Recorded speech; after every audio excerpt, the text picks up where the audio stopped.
Glory. Praise the Lord. Sige, palakpakan muli natin ang ating Panginoon. And you can sit down. Do you have your Bibles with you? Are you ready? Ready ba? Excited na? Let me hear it. 2024?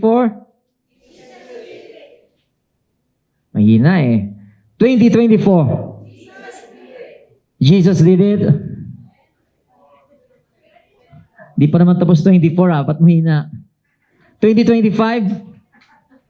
Excited kayo siguro sa pagsalubong ng 25 is almost 80 days like that. And then bago na naman taon. Praise God. And indeed, we thank the Lord for today, and I'm so excited with the word that He's prepared for us today. Thank God for this Sunday fellowship. And we always, the first week of the month, we show you our theme for this month. And today, let us read this theme for this October from walang ka-bold-bold Once again.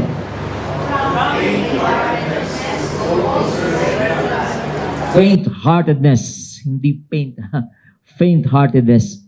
Sabihin, sa pagiging kung saan hina ng loob o takot. Amen. Is God will teach us how to take courage, to be bold in serving Him. So, are you ready na? Praise the Lord. So, yun ang text natin for today. But before that,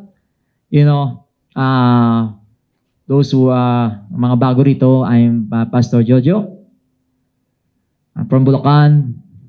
And nakakatuwa sapagkat today, pinag-pray din natin mga may birthdays. And I just want to give you a brief testimony of how I knew God and how He found me. Okay, of course, 1968, pinanganak ako. Natawa siya iba. Born in 1968, but the next 25 years of my life, I can say na yun yung aking wilderness journey. And of course, being a young man that time, in my teenage years, I was filled with hopes and dreams. Just like everyone else, right? And full of energy, full of vibrancy. Yan ako. So brave to face life, adventures of life. I want to discover new things. Amen. Walang takot, very aggressive, and sinubok lahat. Amen. Sinubok ang drugs, sinubok ang alcohol, okay? Lahat ng bisyo, gambling, lahat yun. And of course, during those times, siguro my early 20s ako, I experienced a lot of ups and downs ng buhay. And I can say that there's also a lot of fun, but also a lot of heartaches I experienced in my life. It was as parang I was joyfully exploring the big ocean, the big world. And as I explored it, suddenly I was lost at sea. Para ako naligaw at hindi ko alam ba't ako nandoon. And the once thrilling experience of adventures turned into a terrifying moment ng buhay ko. And yung dreams ay naging nightmares. And I found myself facing emptiness of life, facing dryness, lack of life, lack of vitality, lack of energy. I feel so weak and tired in life. As if my condition before is like I was in a corner, very dirty, filthy, undeserving. And then I realized I needed help. That's when I turned God turned my eyes to read the Bible. I read the Bible, started reading it, and it was through the gospel that I began to understand the love of God. You know, and the love of God and Christ for mankind when He gave His life for the redemption of our sins. So my spiritual rebirth took place in Taiwan in 1994. October, to be exact, 1994. Today is October, right? And today is year 2024. So I'm celebrating my 30th spiritual rebirth. Even today. Congratulate naman ako. 30 years. Wow. Amen. Of course, doon pa rin, in my faith journey, there are ups and downs. Hindi naman tayo yun dyan. Problema ng buhay. Meron din mga heartaches, disappointments. But my life now in this journey is filled with joy. It's filled with peace, love, hope. Dami. And I believe many born-again believers just like me, amen, can testify to finding hope. Finding, sabi nga, at the end of the tunnel, there's light at the end of the tunnel. I found hope in the time that I was so desperate. And today, our title of our message today is, let us read. Once again. Yes, pag pinag-usapan ng hope, dapat excited tayo, di ba? Right? Kilala niyo ba itong tao na to? Si Nick Uchik. Amen? Kilala niya siya, right? Very popular. He's a Christian. He's a very, I'm so blessed with his life. He said, I was never crippled until I lost hope. And he said, believe me, the loss of hope is far worse than the loss of limbs. Can you imagine that? You know? The loss of hope is far worse than the loss of limbs. Ayon kay Nick, kay Brother Nick. And, si Spurgeon, sabi siya yung napakagaling na preacher. Sabi niya, without Christ, there is no hope. Ibig sabihin, a life without Christ is a life without hope. More than 720,000 people die due to suicide every year, according to World Health Organization. You know what is suicide? Suicide is the third leading cause of death among 15 to 29-year-olds. At sabi, for every suicide, there are many more people who attempt suicide. Terrifying, right? Para naging pandemic na ito ngayon sa panahon natin, epidemic, no? Many people are, the rate is continuously rising even these days, amen, of advanced technology, of modern technology. Why? Because suicide most often occurs when somebody experiences death of a loved ones, job insecurity, heavy workload, ano pa?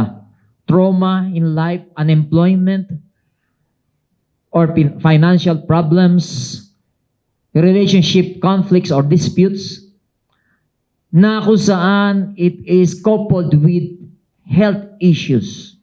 Yun daw. Nahaluan pa ng problema sa kalusugan, sa pangangatawan, physical health nila. So kapag karo yun, and when it creates daw hopelessness and despair. Depression is the most common condition associated with suicide, and it is often undiagnosed or untreated. Amen. And I believe it's not only psychologically but spiritually. Spiritual ang problemang ito. Because I know that many who have that suicidal thoughts, they cannot control the thoughts of committing suicide because, of course, the The devil comes to steal, to kill, and to destroy. Amen? And he's very happy that people will kill themselves. Devil is, is thirsty of blood. Can say? Is that? But thank God, because Jesus said, but I have come to give life, and life abundantly. John 10:10.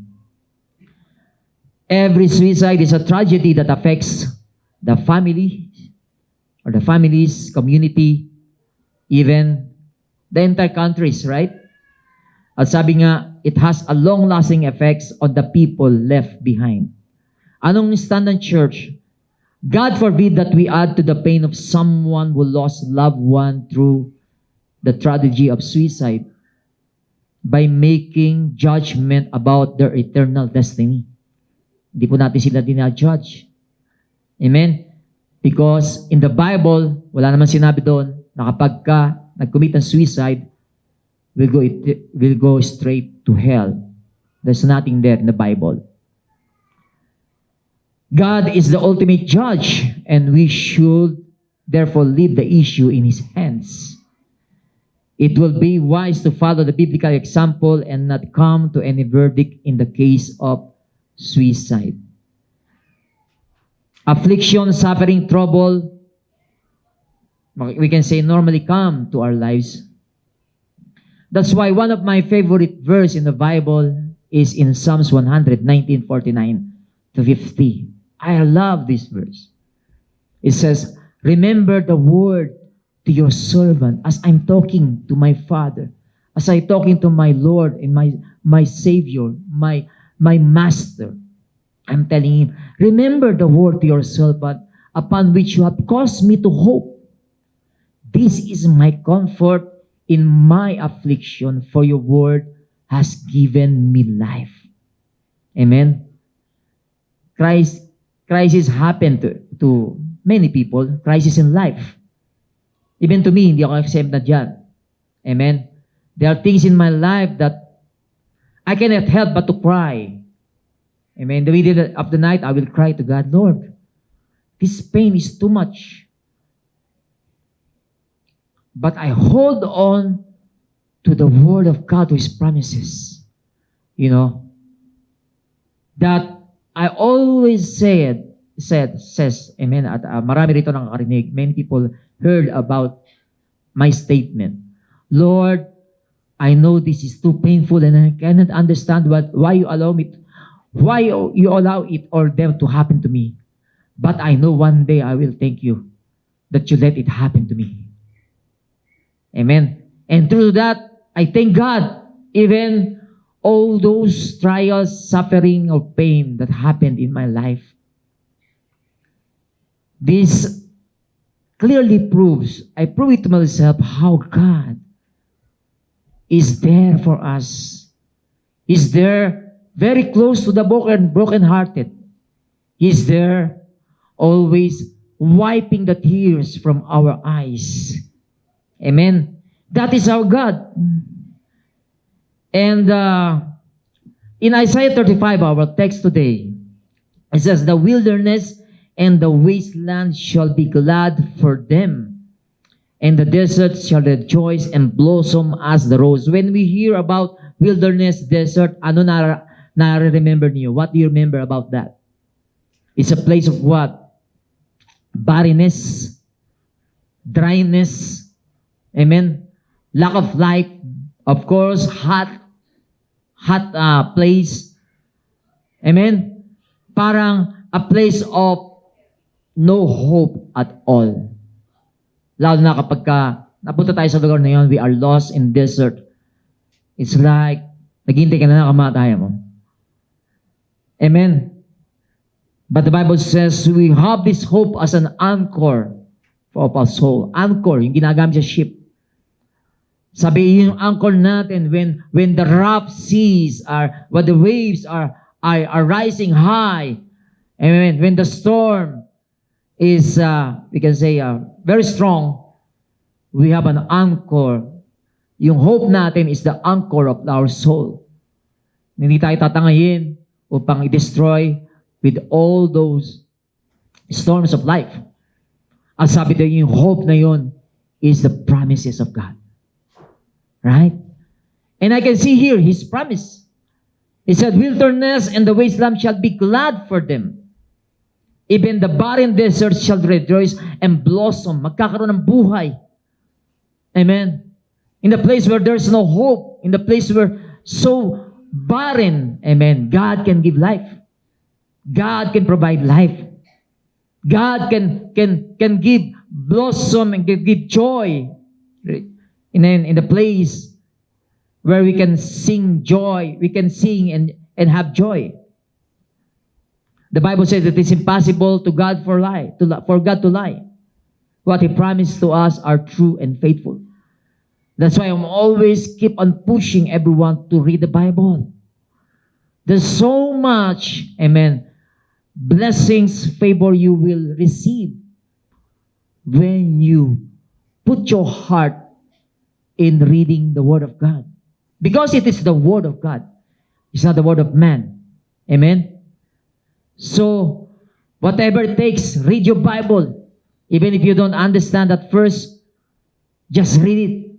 There's something that you are planting in your heart that you can say, Lord, amen, remember the word to your servant. Remember your promise to me, Lord, that in the days of affliction, I receive comfort because I remember your promise. I remember your promise to me. I remember your word to me. And you will not lie. Trust in God's promise. Magtiwala tayo sa Kanya. And His power to transform. It means that kung kaya niya yung wilderness to turn into something that is, abounding in trees, abounding in life, God can transform a desert into a fertile land. Amen. But just allow God to control. Praise the Lord. Hallelujah. Amen. Just allow God to control your life. There's a saying that, ewan ko kung narinig nyo na to, listen, okay, ma-distract sa mga bata.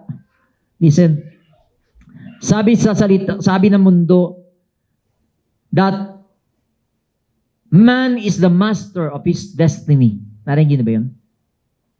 Man is the master of his destiny. Siya raw may control ng kanyang future. If a man is in control of his future, then he should be at least in control of the blinking of his eyes. Can you control the blinking of your eyes? No. How about sneezing? Can you ba control? No. You're breathing. Can you control your breathing? Na puro lang inhale. Wala exhale. Amen. Ano pa? Mahirap yung gano'n, no? Bawas sa lumabas. Can you control your hair? The growth of your hair? Amen. Although yung iba dito, hindi niya tumutubok. Or your nails. Can you control it? No. If you cannot even control your body, or you have minimal control of your internal organs, your kidneys, your liver, your heart, we can say that it is senseless to say that man controls his future. We cannot control the stock market. We cannot control the earthquakes, the weather. But God is in control. God is in control. We do not know what will happen tomorrow. Sabi sa James, what is life? It's just like a vapor, that appears for a little while. Para daw siyang singaw lamang ang buhay natin. And then it vanishes away. Para lang siyang usok. Amen? Kita nyo, 2025 is approaching, is heading so fast. God's willing, buhay pa tayo nun. We don't know. We don't have control. Sino nakakasiguro bukas buhay pa siya? Amen? Wala. There are people who just suddenly they die. Wala nakakasiguro sa atin. I'm not trying to scare you. It's not on my scare tactics. But there's, amen, our enemy, Satan, is always there to kill, to steal, and to destroy. And Satan will plant a seed of doubt in your life, especially tayo mga Christian. Amen. He will plant suicidal thoughts to our mind. And the Bible says, He will bombard us with accusation against to God. He's the accuser of the brethren day and night. But thank God, because we have what? Overcome him by the word of our testimony. Kaya yung word na to, when we speak of the word of God, amen, yun ang ayaw ni Satan as a Christian. That's why when so many words are planted in our lives, the word of God, sabi doon, it help us not to sin against Him. Amen. Sabi sa Psalms 119, for your word I have hidden in my heart so that I may not sin against you. Napakalaga po yan. Amen. And of course, if you believe in in the word, believe in your heart, confess it with your mouth, with your tongue, you will receive what? Deliverance. You will receive what? Salvation. Mahalaga po. Praise God. And sabi ni Lord, ito yung promise pa niya sa atin. Do not remember the former things, nor consider the things of old. Behold, I will do a new thing. Now it shall spring forth. Yung binigyan natin sa mga celebrants, di ba? Amen. Yung mga nag-birthday ngayon, don't just receive it as narinig ninyo. Claim it. That He will say, I will even make a road in the wilderness and rivers in the desert. You know, life is unpredictable. Right? Life is unpredictable. Sabi nga sa Ecclesiastes, to everything there's a season. Napaka-seasonal ng buhay natin. What are those things? Sabi, a time to be born and a time to die, a time to plant, a time to pluck what is planted, a time to kill, a time to heal. Amen? A time to break down, a time to build up, a time to weep, and there's a time to laugh. But I thank God because He said, a time, every purpose under heaven. Everything na nangyayari nito.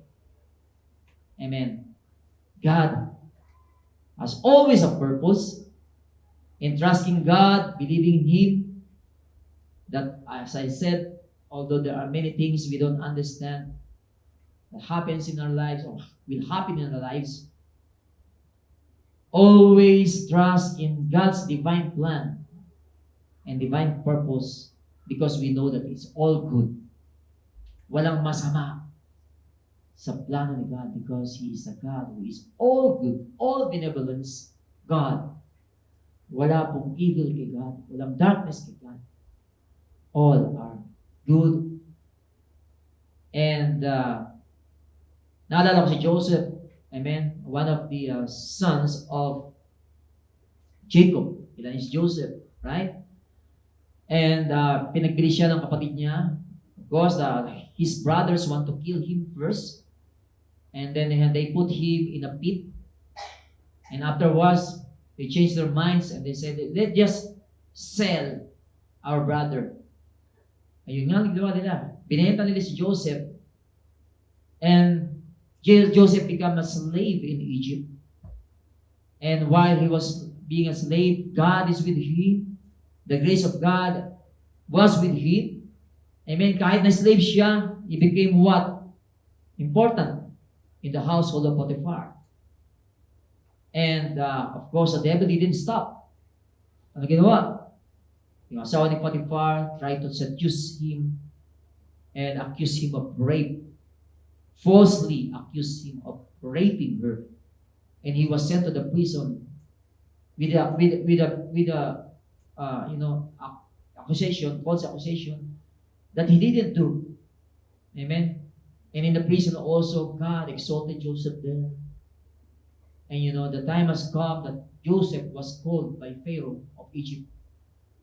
And you know the story, he became the second most powerful man in Egypt. And then his brothers, during the time of famine, came to him. And Joseph eventually introduced himself to his brothers. And they were so surprised that their brother is still alive. And when Jacob died, the brothers were so afraid of Joseph because they thought maybe when our father Jacob has gone, maybe he will take revenge or avenge us to us because of what we have done to him.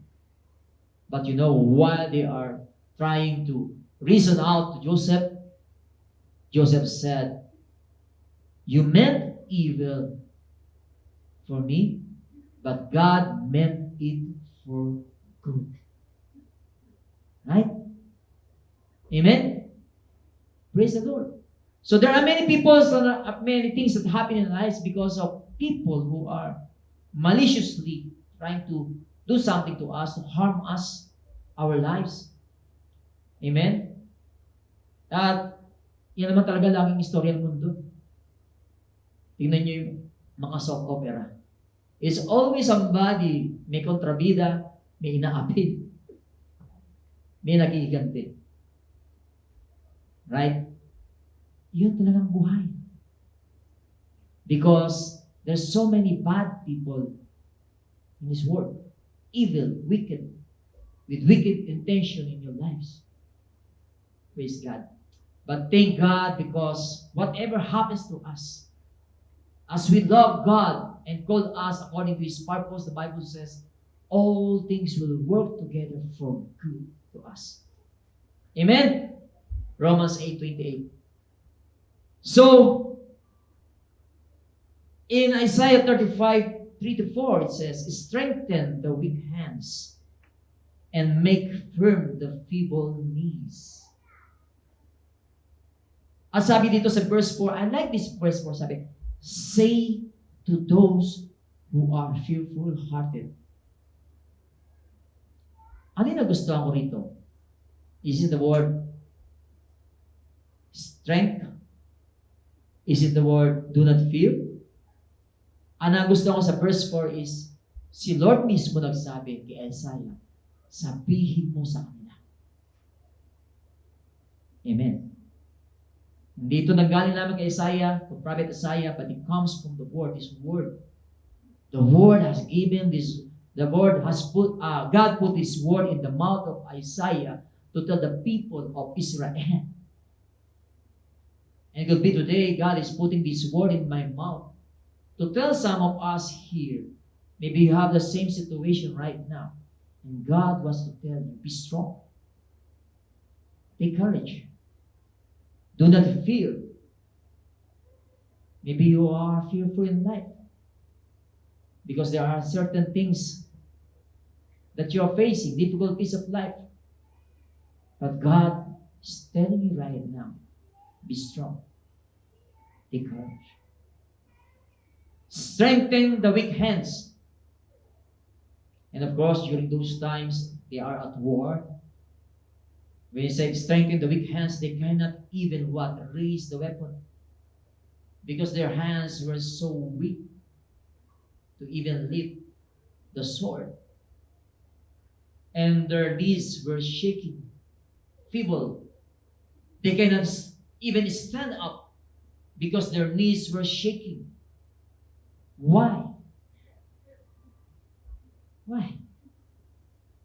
You know, Isaiah is a para siyang miniature Bible. Do you know that the book of Isaiah consists of 66 chapters? Right? The Bible consists of 66 books.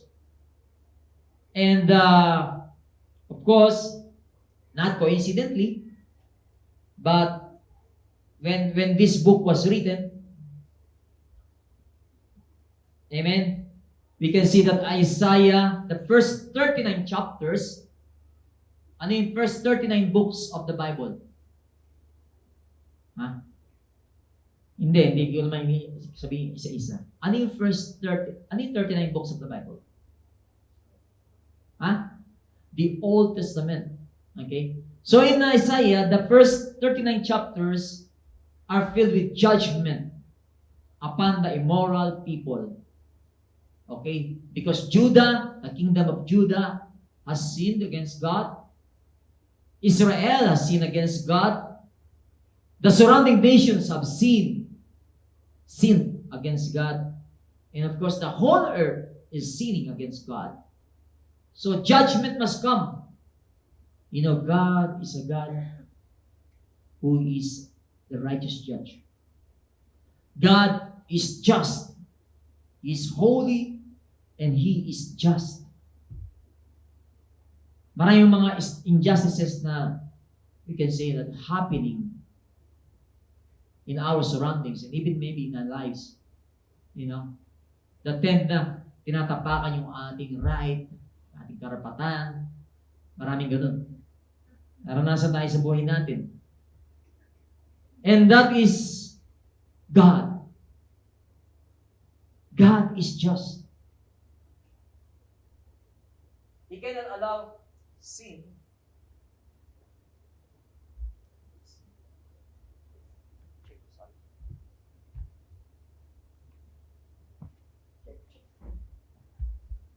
So He cannot allow sin, to go unpunished forever. Praise God. And the final 27 chapters of Isaiah, we can say is a message of hope. Pag binasa niyo yung Messiah. Sapagkat si Lord is a God who is giving hope and restoration to people. Hindi siya katulad natin na with all our bitterness sa buhay, we just telling people how bad they are. Na kung saan we are justifying that I will what? Gaganti ako sa iyo because of what you did to me. But God is not like that. God is just and He will give the right judgment. Amen. To everyone, to every nation, to every people. And the last 27 chapters talks about the message of hope. What is that message of hope? That the Messiah is coming. Jesus Christ is coming as a Savior. That will bear the cross for us to pay the penalty of our sins. God knows when you are weak, same as me. God knows when you are afraid, the same as me. He knows. And here, He is for us to strengthen us and encourage us. In Psalms 73, I remember this book, I exalt this chapter in our prayer meeting. Amen. I think 2 weeks ago. About when I read Psalms 73, Psalms chapter 73 talks about Asaph. Asaph was a Levite, He's serving God. He was serving God in the temple, but he noticed something. Amen. When he looked around, he noticed that he said, sa 73, if you have your Bible with you, let us look at it. Sabi sa verse 2, for me, my feet had almost stumbled. My steps had nearly slipped. Parang feebleness, di ba? Sabi, yung pagkakatayo ko, parang madudulas ako. I almost stumbled. Why? Why Asaph was discouraged so much? Why he was so frustrated? He said in verse 3, for I was envious of the boastful when I saw the prosperity of the wicked. Amen. For there are no pangs in their death, but their strength is firm. Nangyari ba sa atin yan? Is it that? It happened to us. When we see people, why? Sila pa yung mga para ang daming pera. Hindi naman sila nagtatites. Pero sila yung maraming pera. It's like these rich people who are ungodly, who don't serve God, are the ones who are prospering. Does it happen to you? It happens to Asaph. That's his question. And he's questioning God. He's questioning God that they are not in trouble as other men. Therefore, pride serves as their necklace. So verse 6. Their eyes bulge with abundance. They have more than a heart could wish. And in verse 9, sabi, in verse 9, they set their mouth against heavens. Isn't it? Naisip niyo ba yon? Yung mga boss niyo nagmumura. Minumura ang Diyos. Sila pa yung mga malalaki ang sahod, magandang bihis, maganda kotse. Yung sabi ni Asaph. Although si Asaph, he's not working because he's a Levite. He was a Levite. But he noticed this. Parang may injustices. It's like he's telling God, what happened, God? Why the faithful are the ones who are suffering? And he says in 30:12, behold, these are the ungodly who are always at ease. They increase in riches. And verse 16, it was too painful for me. Right? It was so painful when we see our fellow brothers and fellow sisters, that they have been what? Manipulated by ungodly people. That they've been persecuted because of their faith. And it seems like God is not seeing everything. It seems God is quiet. He has this, his hand was so weak, and his knees was shaking. But then sabi sa 16, until I went into the sanctuary of God, then I understood their end. What does it mean? Kung may mga fibers ni tayong shaking at you cannot stand, why not kneel? Let's bow our knees to God. You know, many great battles have won, not standing, but kneeling. Right? Isa kung saan tayo naghahanap na solusyon sa problema natin. We are looking, amen, in many places. But actually, it's between, ang lapit lang eh. You know, your knees, siguro mga 6 inches lang yan, o 12 inches from the floor. Yun lang pala yung victory. Right? So, strengthen the feeble knees. Sabihin niyo sa kanya, strengthen the feeble knees by kneeling and bowing to God. That's why ito yung popular na song, who am I in heaven but you?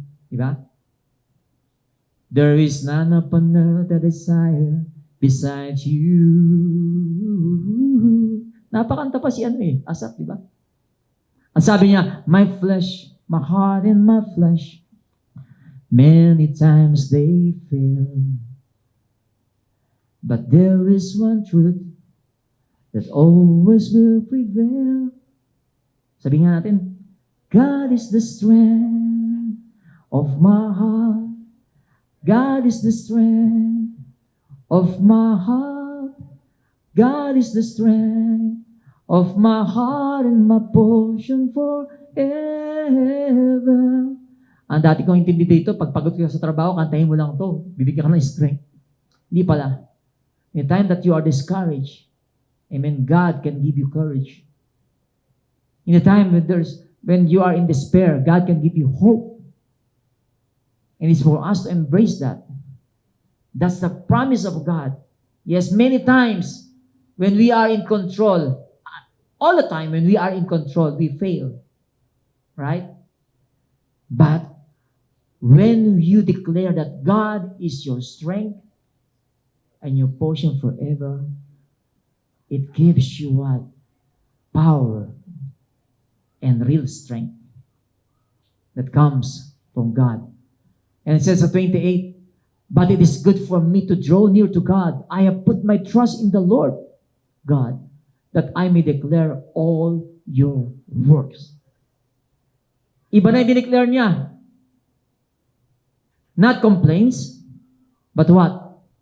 He declared the goodness of God.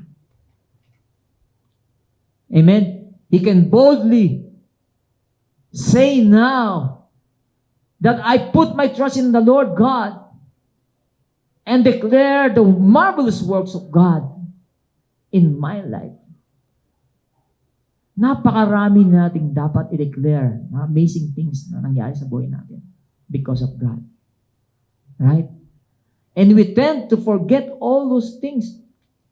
Kapag dumating ang mga problema, when problems comes, difficult moment ng buhay natin, nakakalimutan natin mga pangako ni Lord.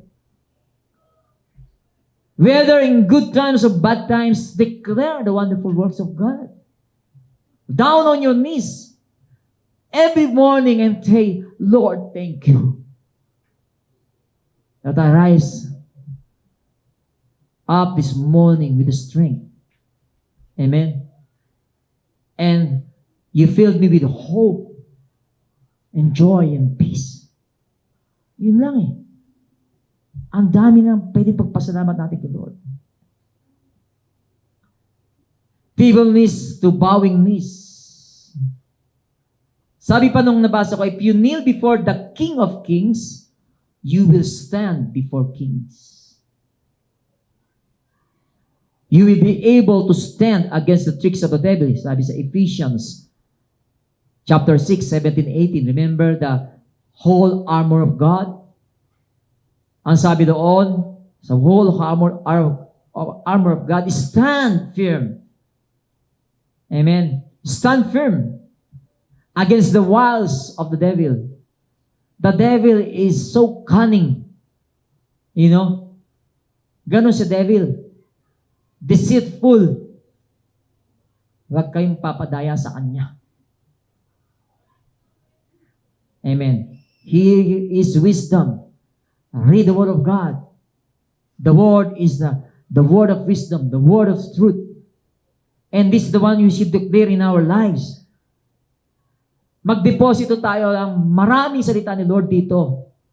So during the times that we need it, we can withdraw something. You got it? E paano kung zero ang account mo? Wala ka malang dineposit.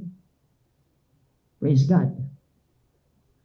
So you need to memorize the Word of God, meditate the Word of God, speak the Word of God, apply the Word of God in your lives, and you can see how He will change your life. That despite of all the difficulties, ando ka pa rin, nagpupuri sa Panginoon. With joy and singing, you can say, Lord, thank you. Thank you. Naalala ko yung kwento ni Matthew Henry. Amen. That time, he was robbed by somebody. Inakawan siya. And inako yung kanyang pera. And then afterwards, mga ilang weeks, he saw that person. He saw that person, yung robber. At sabi niya, pinag-pray pa niya yung magnanakaw. At umalis si magnanakaw. His friends was confused. Why? Why didn't take him to the police? Why you pray for him? You know what Matthew Henry said? I thank God. When I was robbed, He didn't kill me. And I thank God I'm the one who was robbed and I didn't rob somebody. Yeah. Praise God. Ganun kasi. We have different uh, uh, style to handle problems. Pero when you are in tune, amen, in the promises of God, punong-puno ito ng pasasalamat sa puso mo. At hindi reklamo. Lord, ba't ganito na naman? Problema na nga. Katatapos lang sa problema na naman. Right? Iba dyan. Lunis na naman. Trabaho na naman. Ginagawang problema ang trabaho. Praise God. Lord, sorry. Sorry tayo, pero ang dami nagreklamo. Ano ba to? 2024, wala pa rin akong ipon. Buti nga, wala kang utang. Wala ka mang ipon, wala ka namang utang. Praise God. Ang dami nating pwede pagpasalamat. And magnify those things, not problems. Do not exalt problems in your life. Minamagnify natin problema, kaya laging lumalaki problema. Kaya nga sabi ni Jesus, do not worry about tomorrow. Let tomorrow worry about itself. The things for today is enough para ating isipin. Right? So, it is good for me to draw near to God. I have put my trust in the Lord. Actually, yung trust na sinasabi ni Pastor Otan, yun din ang mineditate ko this week. Trust. Believe and trust in God. Believe and trust in God. God can turn our weaknesses into strength. Sabi sa 2 Corinthians 12:9-10, my grace is sufficient for you, for my strength is made perfect in weakness. Strengthen the weak hands and make firm the feeble knees. And sabi the Lord, say to those who are afraid, say to those who are fearful-hearted or faint-hearted, be strong and do not fear. Same way that God told Joshua when he was facing a big task of conquering nations, God said to Joshua, be strong and take courage. Do not fear or do not be dismayed. For the Lord your God will be with you wherever you go. That is the right that is filled with hope, knowing that God is always here for us, that God is always there for us. You are not alone. You're not alone in this journey. We are not alone in this battle. In fact, the battle belongs to the Lord. Amen? Sabi ni David, the battle belongs to the Lord when he faced Goliath. No, it's not my strength. This battle belongs to the Lord. And I will use your sword to cut your head. Can you imagine David? Small, young, facing champion, facing Goliath, who is a giant. But he was bold in telling that because he knows who's the God he's serving. Do you know who's the God you are serving? Right? Our God is greater. Our God is stronger.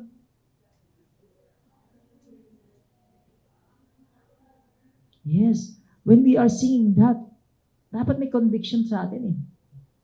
Right? It's not just a word that we are singing, but we are declaring who our God is sa buhay natin. Praise God. Strengthen the weak hands and make the feeble knees. Say to those who are fearful-hearted, be strong, do not fear. At sinabi niya doon sa B, behold, your God will come with vengeance. With the recompense of God, He will come and save you. You know why so many people are fearful? You know why so many people are paralyzed with fear? Just like I said, because you are thinking that you are in control. You are thinking that you are what? You control your future, you control your destiny. And yung pa nagtitiwala tayo, kung ano sinasabi ng mundo. At very common na nakikita natin in the stories that we are watching, the stories that we are hearing, life stories of people. Right? Na kung saan may nakulong na tao because nagiganti. Dahil hinamak ang kanyang pamilya. Praise the Lord. So many things na kung saan pinapanood natin ay, at yun yung sinasaksak ng mundo. The word is what inputting in our head that it's okay to take vengeance. When people what? Hallelujah, step on our right. When people harm us, it is good. But that's not what God is telling us. It's not our responsibility to take vengeance. It is God. They sin not to you, but they sin against God. That's why he said, I will come with vengeance. I'm the one who will take vengeance. I'm the one who will give them the reward. Amen. Or payment of what they owe to me. With a recompense. With a payment. Retribution. Kaya yung nakita natin eh. When Asaph told that, because God give me understanding that I see their end. Of course, we are not rejoicing when we see people, wicked people die. Instead of rejoicing, we are sorrowful that a soul will go to hell. Hindi. But just like God, amen, ganun siya compassionate to the perishing souls. Our faith journey is filled with love. When you see that how God loved us so much, that He gave His only begotten Son, so that we will not perish. So many people are perishing daily, going straight to hell. And the sorrow thing is, nakakalungkot is, we are not taking notice of it. We're just ignoring them. Is it painful for you when somebody died who are not a believer of Jesus? Di ba ang sakit? Praise God. It's bad news. And we have hearing a lot of bad news. That people are dying. Amen. Going straight to hell because they didn't receive the offer of gift of salvation. And instead, they received the vengeance of God. They received the wrath of God. Sabi, the song that we have sung, right? And if our God is for us, then who can be against us? But the Bible says it is a fearful thing to fall into the hands of the living God. It's a fearful thing to fall into the hands of the living God. Kaya nga in this life, there's only two sides of the battle. Either you are on the Lord's side or you are in the enemy's side. Saan nyo gusto? Ha? Sige nga, taas nyo kamay nyo. Sino may gusto kay Lord? Lord's side.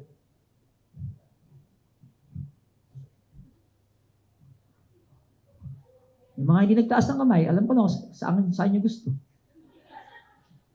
Huh? Dati tayo, before, we were former what? Soldier of Satan. We are puppet of Satan. With a string na kanya tayong kontrolin. But now it's opposite. Amen. we are battling against our common enemy, Satan. And it says in the Bible that you are not wrestling against flesh and blood, but against principalities, against spiritual hosts of wickedness. Kaya yung mga tao that will try to harm you or evil people na kung saan may mga evil intentions sa inyo, Satan is just using them. If you fight against them, against flesh and blood, wala. You are missing the real enemy, the real target. It should be Satan. And we cannot fight him, amen, by our flesh or our intellect or our own power. But he who is in you is greater than he that is in the world. Kaya nga, it's very important to kneel before God if you are facing attack from the enemy. Amen. It's a spiritual battle. You need to go down on your knees. Immediately go down on your knees. Don't have a second thought of doing that. I experienced a lot of spiritual attack in my life. And if I will not do that, you will not see me standing here today. Praise God. And I know not only me, every believers of Christ are facing a spiritual warfare in their lives. Lalo na ngayon, when God is using you to serve Him, when you are sharing the gospel to people, when you are trying to study the Word of God, when you have LGs, you can see the enemy is na-alert siya. He was alert. Dati umupo lang to dito Mukhang ngayon nagising na yata. Tingnan yung katabi niyo, baka tutulog. Satan will not care for you if you are just sitting there and just listening to the Word. He will not care. You cannot. Wala kang gagawing pinsala sa kanyang kaharian. He will not do any harm to His kingdom. You just sit there for 10 years. He will not bother. But once you start to stand, amen, to stand on your feet and live by faith, serving God, used by God, you can see what will happen to your life. There will be attack. But I'm not trying to scare you. Means that you are doing the right thing when you have a spiritual attack. Yun lang yun. Amen? Hallelujah. And of course, God will not allow you to be destroyed by the enemy. He's always there to help us. He will not leave you or forsake you. Praise the Lord. He will come with vengeance. Tandaan natin yan. Praise God. So many things many questions na narinig natin. Why God allow Satan? Why God allows Satan? Why He created Satan? And He knows what Satan will do. Amen. He is a God who knows everything. Why He put the tree of the knowledge of good and evil. Hence, God knows that man will eat that forbidden fruit. Why He allow man to fall from sin? Why He allowed this to happen to my life? So many things, amen, that is playing in our mind. But the summary of that, isa lang sagot ko. Lagi, it is one answer I'm telling them. Amen. Hallelujah. That the end of this age, end of this life, lagi na naman matutupad lang yung purpose ni God. Amen. He allows sin because He knows how to save us from sin. He knows. Right? He allowed that. Because He knows how to redeem us from sin. He allows Satan, but of course, one day, Satan will be in hell and be tormented forever. Yun lang isipin natin. And hindi ko yung gawa-gawa. It's in the Bible. That's my hope. My hope is not just here on earth, but my hope is eternal. I'm seeing in eternal what will happen in eternity because of the Word of God. You know, tayo, lagi tayo nakikinig. We are always hearing news from media, from Facebook, from TikTok, from YouTube, blah, blah, blah. And we are spending a lot of time hearing, listening, watching those news. Eh, mga news naman yun, bulok na. What I mean is those are old news. They are corrupt. Ito yung good news, always fresh. Eternal. The good news. The Word of God. Why not spend your time reading what is saying in this book, the Bible? Right? And take this chance, no? Those who are taking LG, next time, bring your own Bible.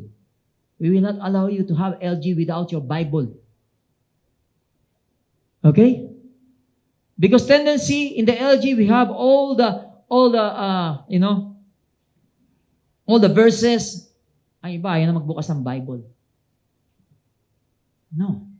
You should have your Bible. You know, the Bible says, the Word of God is the sword of the Spirit. It is our sword. It is our weapon. The sword of the Spirit. And you should have your own sword. You know, the Word of God is powerful. Yes, we know it's powerful. But if you will not use it, if you don't know how to use it, wala rin. Kahit sabihin natin, amen, ang dala mo ay tangke, pero hindi mo alam gamitin, it's nothing. The Word of God is powerful, sharper than any two-edged sword. So bring your own sword. Sabihin sa katabi nyo, bring your own sword. And please, if possible, not e-sword. Huwag electronic sword. No, meron kayong physical sword talaga. Amen. Physical. Amen. Dito na paghalata na ang edad ko, no? Gusto ko ng old-fashioned way. But of course, it's important. Because in my Bible, it's like a sword. Alam kong gamitin, alam kong saan titingnan. Naalala niyo ba? We know paano natin gamay ang isang bagay, kasangkapan, because lagi natin ginagamit. If you have your own Bible, you know where may mga highlights ako. Naalala ko, dito sa gawin na yun na binasa ko itong verse na to. And now, napakadali, may concordance. Remember, about trust, just type trust. Then you can use your the internet. Type trust. Yung hinahanap mong trust, Lord, may sinabi kang trust. I can't remember the verse. Help yourself how you will study your Bible.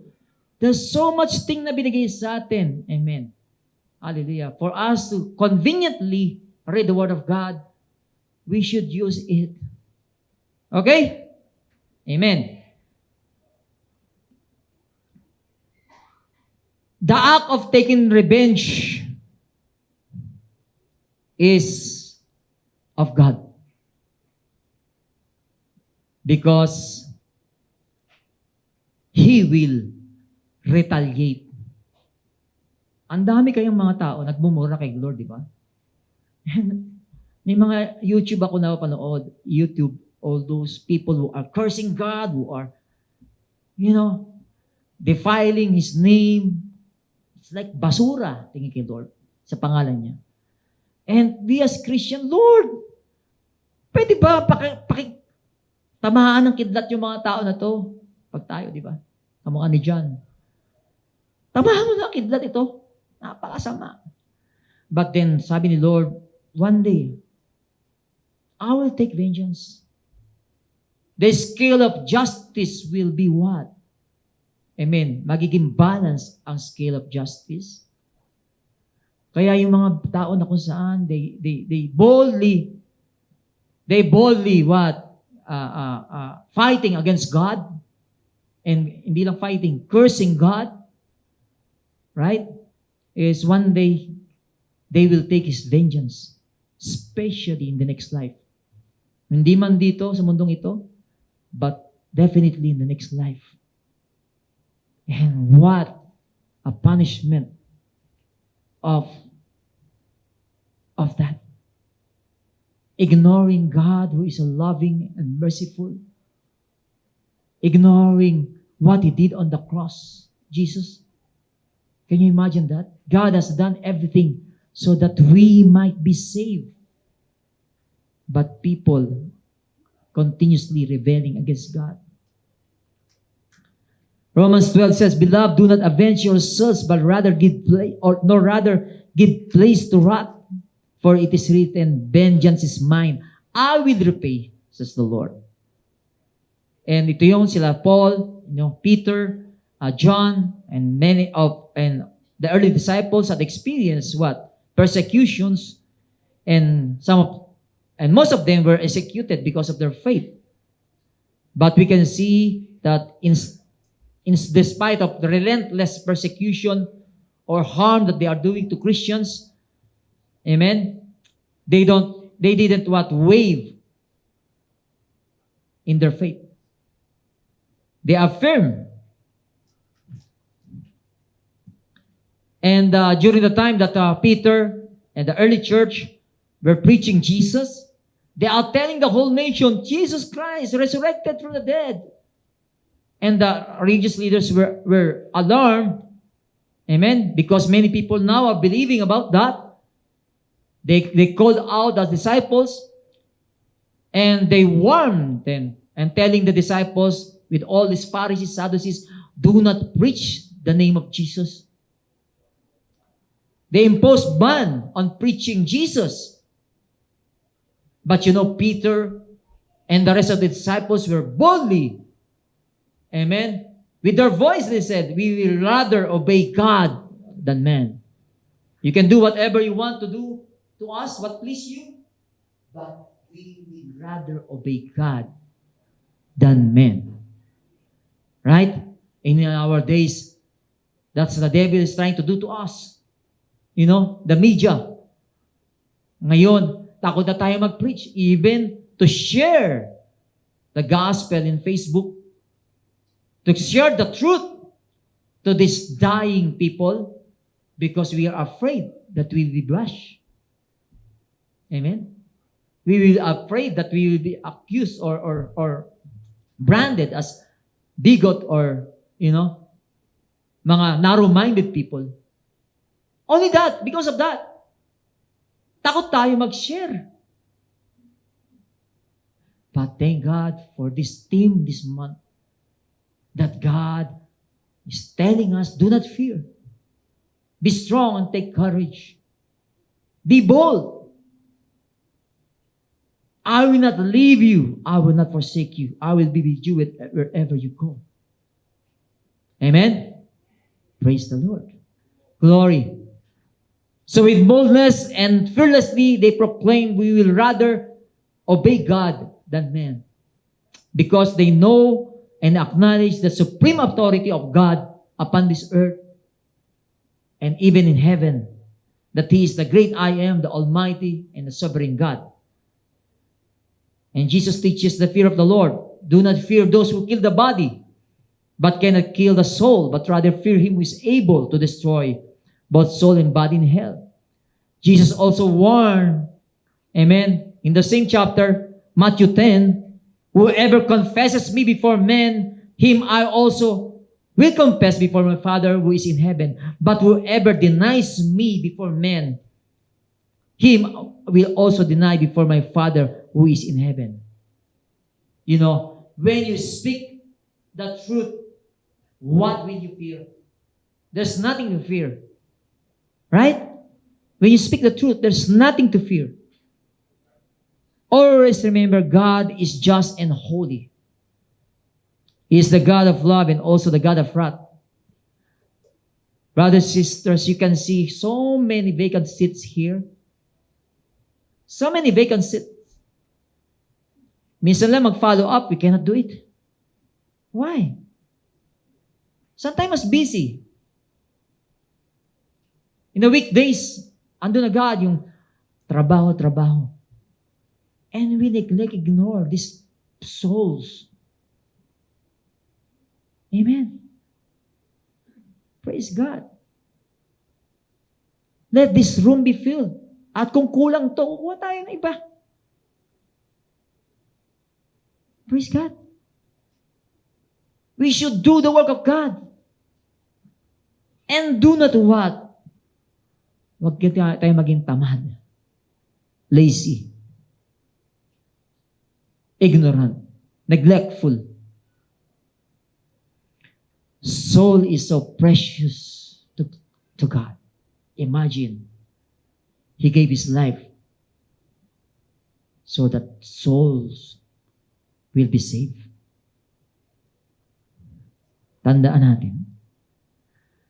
He is patient to us. He is all forgiving. Even you feel that God possibly will not forgive you because He's mad at you, just go to Him. Go to Him. Talk to Him and tell Him how you feel. Huwag tayong matakot sa Kanya. Because by going to Him, you're showing how you trust in Him. How you trust in Him. In His mercy, in His grace. Reconcile.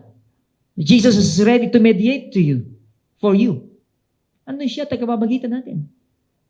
Right? He's the mediator. He's our advocate to the Father. Reconcile to God. His precious blood speaks better than the blood of Abel. Ano yung blood of Abel? It speaks vengeance. The blood of Abel speaks vengeance against his brother Cain. But the blood of Jesus is better than the blood of Abel because His blood speaks for us what? Agape love. The blood of Jesus speaks for us grace, mercy, truth, forgiveness, healing, reconciliation, peace, righteousness, victory. That's the blood of Jesus. There's a message of hope and salvation for each and every one of us. Amen. And we need to embrace that. That even the eyes of the blind can be opened, the ears of the deaf can be stopped, can be unstopped. The lame can leap like a deer, and the tongue of the dumb sings in Jesus' name. We, as the redeemed, shall return with joy and gladness. Amen. From the place of fear, now is a place of rejoicing and sing. Because we obtain joy and gladness, and all sorrow, all fear, all weeping and sighing shall flee away. Praise the Lord. So I want everyone to stand up. We're going to pray. By the way, if you need counseling, we are available. Just contact us and we will schedule you if you need counseling. Huwag kayong matakot. It's free of charge. Wala po siyang bayad. Amen. Pakakainin ko pa kayo. Merienda, dinner. Amen. Yes. Counseling. Blessed are the man who sit not in the counsel of the ungodly. You will be blessed when you sit in the seat of the godly, who knows the word of God, who has the Spirit of God, that can give you godly advice. Amen. Praise God. So I hope this week my phone will ring for some counseling. Amen. I know there's a battle every day, and Satan wants to play in your mind. We need prayer. We need to ask God for direction. He said He will show us a path of the highway to holiness. Now it's not a barren or wilderness or desert. God has prepared for us a highway of holiness that we should tread upon. So before we pray, there's a couple of reflection here.